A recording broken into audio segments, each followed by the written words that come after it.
be using the episode number 543 for today's educational, which is how to use the BNI podcast.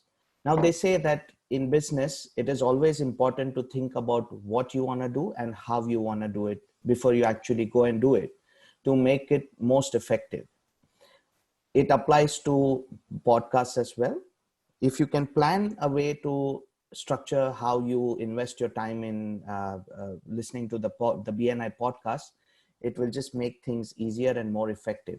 Now, there are a few recommendations. Before I go into that, please remember there are more than 600 podcasts for you to listen to. So there is a lot of material that will help you in learning about different things related to BNI, related to businesses, related to even networking.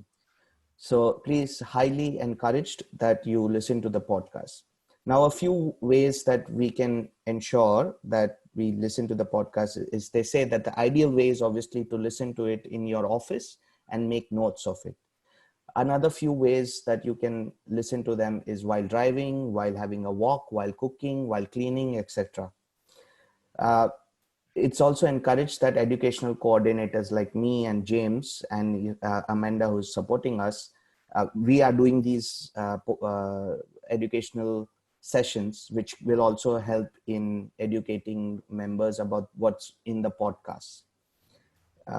For the leadership team as well, it's highly recommended that you guys all, in fact, as part of the leadership team, even it goes to me, is that we have specific searches in the podcast sessions, in the podcast segments, so we can use them to develop our skills and to learn from other members. So I think that's all from what's there in that podcast, but I will recommend you guys to listen to that podcast, which is episode number 543. Thank you. Thank you, Darshan.